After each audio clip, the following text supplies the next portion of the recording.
بسم اللہ الرحمن الرحیم رب اشرح لی صدری ویسر لی امری واحلل عقدۃ من لسانی یفقهوا قولی الحمد للہ الذی انزل علی عبده الکتاب ولم یجعل له عوجا قیما لینذر بأسا شدیدا من لدنہ وَيُبَشِّرَ الْمُؤْمِنِينَ الَّذِينَ يَعْمَلُونَ الصَّالِحَاتِ أَنَّ لَهُمْ أَجْرًا حَسَنًا۔ الحمد للہ، سب تعریف اللہ کے لیے ہے۔ الذی انزل علی عبدہ الکتاب، وہ جس نے اپنے بندے پر کتاب یعنی قرآن مجید نازل کیا۔ وَلَمْ يَجْعَلْ لَهُ عِوَجًا، اور اس میں کسی قسم کا کوئی ٹیڑھ نہیں رکھا۔ قیماً، درست ہے، درست کرنے والی ہے۔ لینذر، تاکہ خبردار کرے۔ بأساً شدیداً، شدید عذاب سے۔ من لدنہ، اس کی طرف سے۔ ویبشر المؤمنین، اور بشارت دیتی ہے مومنوں کو یہ کتاب۔ الذین یعملون الصالحات، وہ جو نیک اعمال کرتے ہیں۔ ان لہم اجرا حسنا، کہ ان کے لیے اجر ہے بہت اچھا۔ تو اس سے کتاب کی آمد کا اور کتاب کے نزول کا مقصد پتہ چلتا ہے کہ یہ کتاب انسان کو خبردار کرنے والی ہے، انسان کے رویوں کو درست کرنے والی ہے، انسان کو آخرت کے عذاب سے ڈرانے والی ہے، اور جو لوگ ایمان لا کر اچھے عمل کرے، اس کتاب پر عمل کرنے والے ہوں، ان کے لیے بہت عمدہ اجر کی بشارت ہے۔ اکمل نعمہ علی عبادہ بانزال کتابہ وحفظہ وتیسیرہ، اللہ سبحانہ وتعالی نے مکمل کیا اپنی نعمتوں کو علی عبادہ، اپنے بندوں پر، بانزال کتابہ، اپنی کتاب نازل کر کے، وحفظہ، اور اس کی حفاظت کر کے، وتیسیرہ، اور اس کو آسان کر کے۔ فلا نحصی ثناء علیہ، تو نہیں ہم شمار کر سکتے اس پر ثنا کو، یعنی اس کے لیے بے شمار تعریفیں۔ ہوا کما اثنى علی نفسہ، جس طرح کہ اس نے اپنی ذات پر اپنی ثنا کی، سبحانہ، اللہ سبحانہ تعالی نے، یعنی اللہ سبحانہ تعالی نے جس طرح اپنی تعریف خود کی ہے، اس طرح کی تعریف تو ہم کر ہی نہیں سکتے، اس کا حق ہی ادا نہیں کر سکتے۔ والصلاة والسلام علی خیر من تعلم القرآن الکریم وعلمہ وعمل بہ، اور صلاۃ و سلام ہو اس بہترین انسان پر، من تعلم القرآن الکریم، جس نے قرآن کریم سیکھا، وعلمہ، اور اس کو سکھایا، وعمل بہ، اور اس پر عمل کیا، نبینا محمد وعلی آلہ وصحبہ، ہمارے نبی محمد صلی اللہ علیہ وسلم اور آپ کی آل پر اور آپ کے صحابہ پر، آپ کے ساتھیوں پر، وبعد، اور اس کے بعد، فإن من أراد الارتقاء في منازل العبودية والقرب من ربه، فإن، تو بے شک، من ارادہ، جو بھی ارادہ رکھے، جس کا بھی یہ دل چاہتا ہو، الارتقاء، ترقی کرنا، فی منازل العبودیت، عبودیت کی منزلوں میں، والقرب، اور اللہ سبحانہ تعالیٰ کے قرب میں، یعنی اور زیادہ قریب ہونا چاہتا ہے اور بہترین طریقے پر عبادت کرنا چاہتا ہے، یلزمہ، اس کے لیے لازم ہے، لتحصیل ذالک، اس بات کو حاصل کرنے کے لیے، اس مقصد کو حاصل کرنے کے لیے، تحقیق المرادی، اس مراد یا مطلب کو پانے کے لیے، من انزال القرآن الکریم، میں قرآن کریم کے نزول کے، یعنی قرآن کریم کے نازل ہونے کا جو مقصد ہے اس کو پانے اور اللہ سبحانہ وتعالیٰ کا قرب حاصل کرنے اور عبودیت کی منزلوں پر مزید بلندیاں حاصل کرنے کے لیے، واتباع السنت النبویۃ الصحیحۃ، اور سنت نبوی جو صحیح ہے یعنی صحیح سنت نبوی کا اتباع کرنے کے لیے، وہذا یحصل، اور یہ حاصل ہوتا ہے، بفہمہما والعمل بہما، ان دونوں کا فہم حاصل کر کے اور ان پر عمل کر کے۔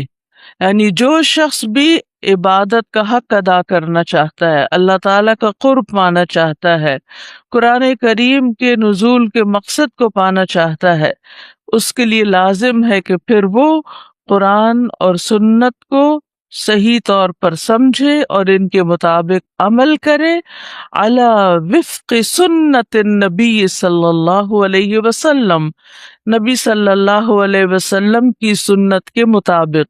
قال تعالی، اللہ تعالیٰ کا فرمان ہے، قل ان کنتم تحبون اللہ فاتبعونی یحببکم اللہ ویغفر لکم ذنوبکم واللہ غفور الرحیم۔ کہہ دیجئے اگر تم اللہ سے محبت کرتے ہو تو میرا اتباع کرو، یعنی کس چیز میں؟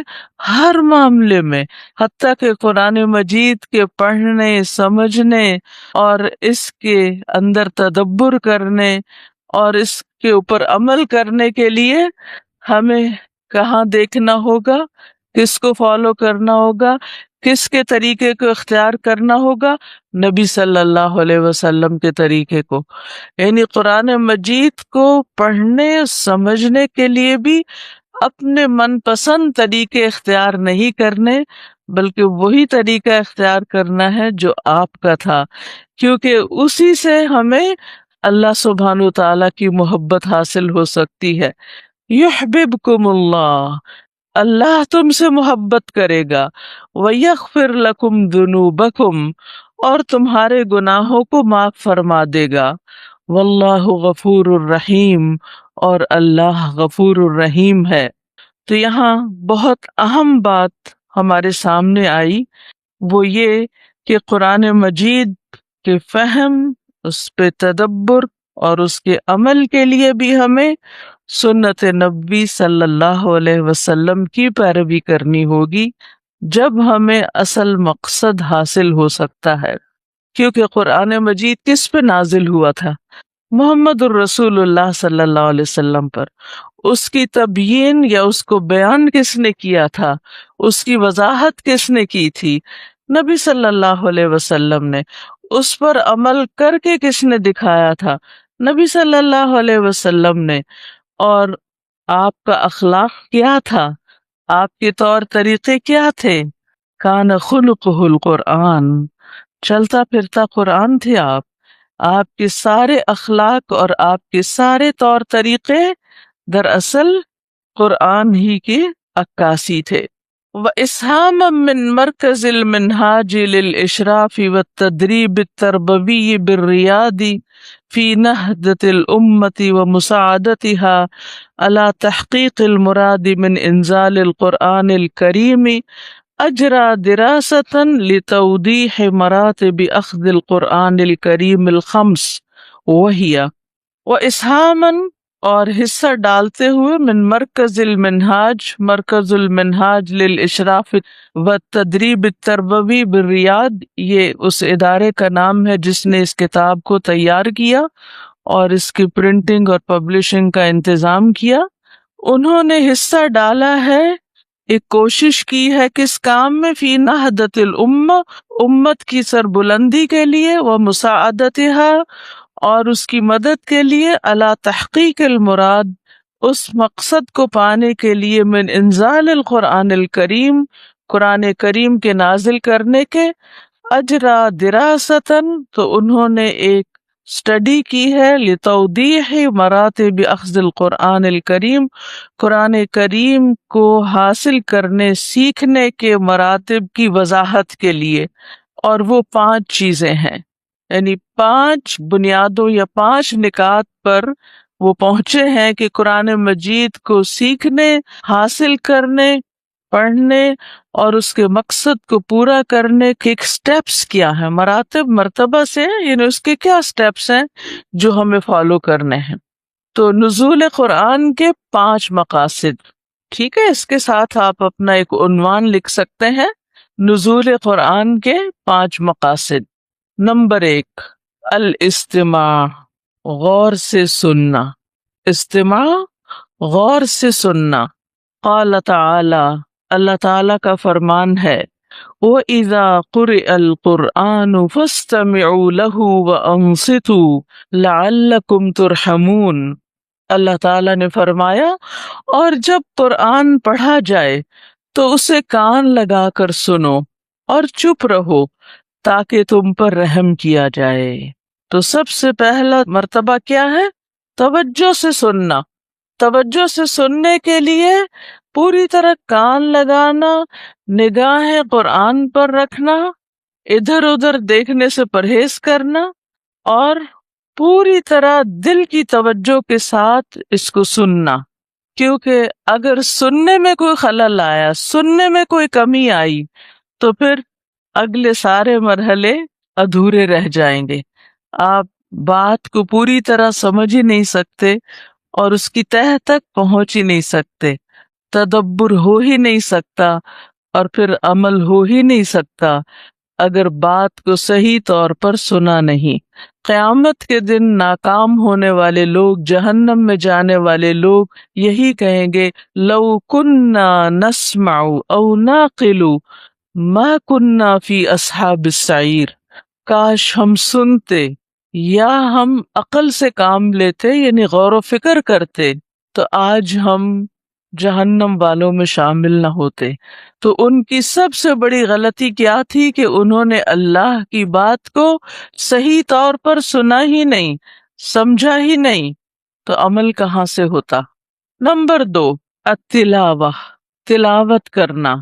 قال تعالی، اللہ تعالی کا فرمان ہے، الذین آتیناہم الکتاب یتلونہ حق تلاوتہ، وہ لوگ جنہیں ہم نے کتاب دی وہ اسے پڑھتے ہیں جیسے اسے پڑھنے کا حق ہے، گویا حق ادا کرتے ہوئے اس کو پڑھنا، صحیح طور پر پڑھنا۔ نمبر 3، الحفظ، یاد کرنا، میمورائز کرنا۔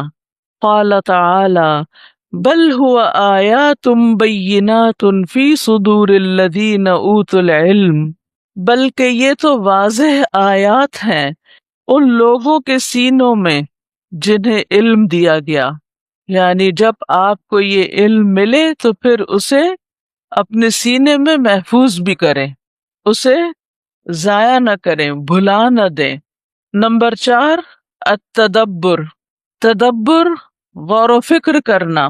قال تعالی، کتاب انزلناہ الیک مبارک لیدبروا آیاتہ، یہ ایک کتاب ہے، ہم نے اسے تمہاری طرف نازل کیا ہے، بہت بابرکت ہے، تاکہ وہ اس کی آیات میں غور و فکر کریں۔ تو ہمارا ٹارگٹ یہ ہے کہ قرآن مجید کو اس طرح پڑھیں کہ اس میں غور و فکر کر سکیں اور اس کو پوری طرح سمجھ سکیں، تاکہ جب ہم نمازوں میں اس کو پڑھیں تو ہم سمجھ کے پڑھیں، ہماری نمازوں میں خشوع و خضوع پیدا ہو، اور جب ہم عملی میدان میں ہوں تو زندگی میں ان احکامات پر جو خاص طور پر ان صورتوں میں آئے ہیں ان پر عمل کرنے والے ہوں۔ اسی لیے 5واں نقطہ کیا ہے؟ العمل، عمل کرنا۔ قال تعالی، اللہ تعالی کا فرمان ہے، الذین یستمعون القول فیتبعون احسنہ، وہ جو کان لگا کر بات سنتے ہیں، غور سے سنتے ہیں، پھر اس میں سب سے اچھی بات کی پیروی کرتے ہیں۔ تو یہ ہمارے خاص طور پر 2 ٹارگٹس ہیں، تدبر اور عمل، غور و فکر اور اس کے ساتھ ساتھ عمل۔ تو اپنی نیتوں کو اس کام کے لیے خالص کر لیجئے۔ کہتے ہیں وَلَئِنْ كَانَ إِقْبَالُ الْمُسْلِمِينَ عَلَى كِتَابِ رَبِّهِمْ سَمَاعًا وَتِلَاوَةً وَحِفْظًا مَشْهُودًا وَظَاهِرًا، کہتے ہیں کہ مسلمانوں کی توجہ اپنے رب کی کتاب پر سننے، تلاوت کرنے اور حفظ کرنے کے معاملے میں دیکھی جا سکتی ہے، مشہود ہے، ظاہر ہے، سب جانتے ہیں کہ لوگ اس کو سننے کا بھی بڑا شوق رکھتے ہیں، سنتے بھی ہیں اور تلاوت بھی کرتے ہیں، پڑھتے بھی ہیں، حفظ بھی کرتے ہیں، حافظ بھی بہت ہیں۔ وَبِخَاصَّةً مِنْ قِبَلِ الْمُنْتَسِبِينَ لِحِلَقِ تحفیظ القرآن الکریم ومدارسہ، خاص طور پر وہ لوگ جو قرآن کریم کے حفظ کے حلقات اور مدارس کے ساتھ تعلق رکھتے ہیں، وہاں رجسٹرڈ ہیں، وہاں باقاعدہ تعلیم حاصل کر رہے ہیں، حیث حققت تلک الحلقات نجاحا کبیرا، جہاں تک اس بات کا تعلق ہے تو ان حلقات نے، ان سرکلز نے، ان مجلسوں نے بہت بڑی کامیابی حاصل کی ہے، وانتشارا واسعا، اور بڑے پیمانے پر پھیل بھی گئے ہیں۔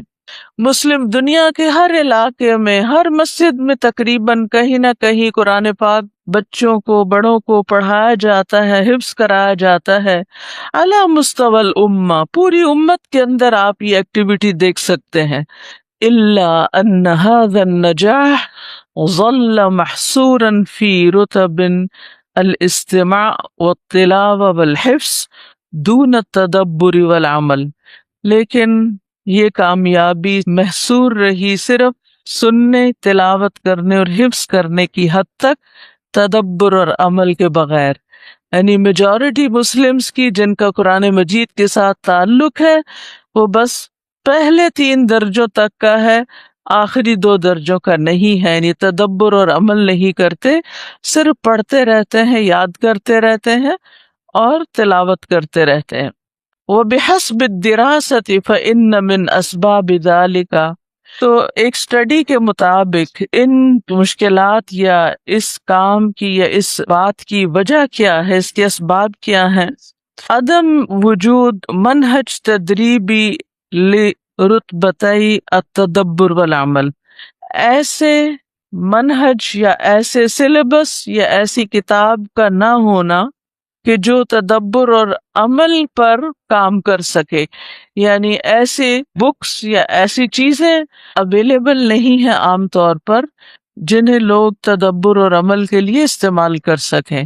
یکتفی اثر الصحابہ رضوان اللہ علیہم و طریقتہم فی اخذ القرآن الکریم، یکتفی جو پیچھے آتے ہیں صحابہ رضوان اللہ علیہم کے آثار اور ان کے طریقے کے جو قرآن کریم کو حاصل کرنے کا ہے، کما قال ابن مسعود، جیسا کہ ابن مسعود نے کہا، کان الرجل منا اذا تعلم 10 آیات لم یجاوزہن حتی یعرف معانیہن والعمل بہن، تفسیر طبری والیوم 1 پیج 44، اور اس کی اسناد صحیح ہے، احمد شاکر نے اس کی تخریج کی ہے۔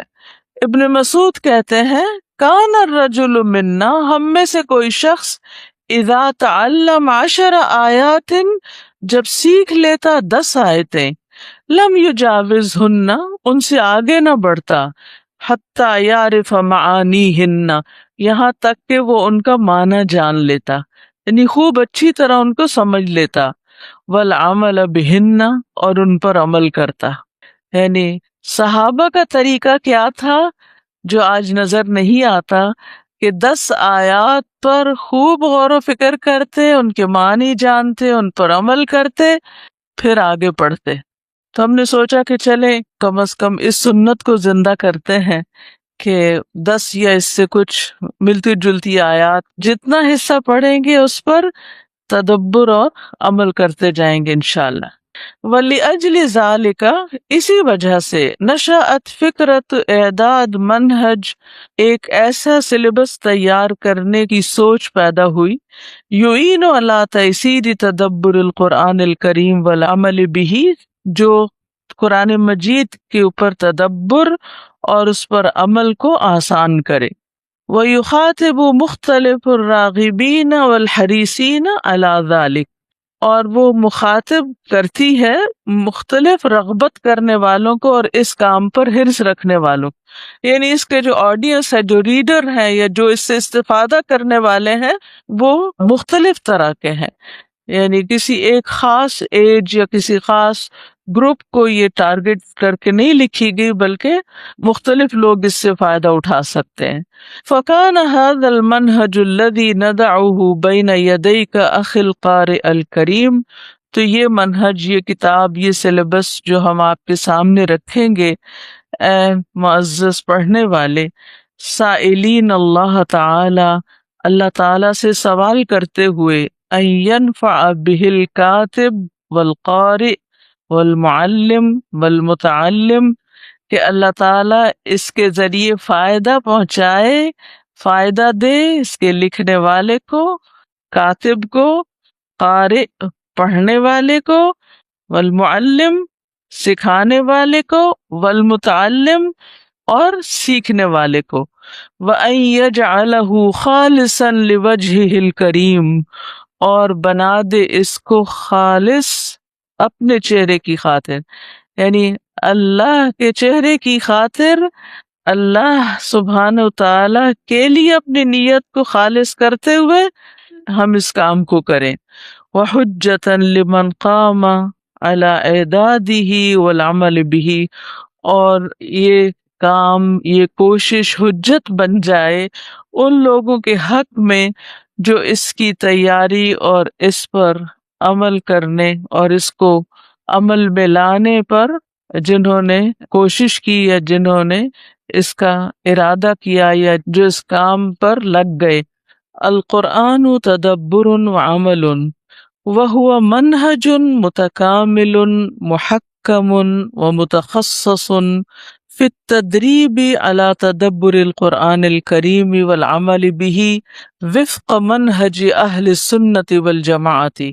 ہوا منہج، یہ ایک منہج ہے، کورس ہے، ٹھیک ہے، کورس ہے، پروگرام ہے، متکامل کمپلیٹ، محکم پختہ کیا ہوا پرفیکٹ، وہ متخصص اور خاص طور پر تیار کیا گیا، فی تدریب ٹریننگ میں، تدریب کہتے ہیں ٹریننگ میں، اللہ تدبر القرآن الکریم قرآن کریم کے تدبر پر، والعمل بھی اور اس پر عمل کے لیے، وفق منہج اہل سنت والجماعت اہل سنہ والجماعت کے طریقے کے مطابق۔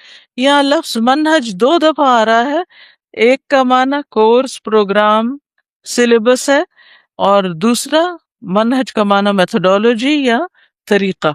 مکونات المنہج، مکونات ہوتے کانٹینٹس، اس کورس کے کانٹینٹس، کہتے ہیں قسمنا المصحف، ہم نے تقسیم کیا مصحف کو، الی 604 وحدات دراسیت، 604 یونٹس میں، جو دراسی یونٹس ہیں یعنی جو پڑھے جائیں گے، اور 604 کس طرح کہ انہوں نے جس مصحف کو استعمال کیا ہے اس کے 604 تقریباً صفحات ہیں، تو ہر صفحے کو صرف ایک پیج کو ایک دن کا لیسن بنایا ہے یا ایک کنٹمپلیشن کے لیے سامنے رکھا ہے، یعنی ایک پیج ایک وقت میں سامنے رکھا گیا۔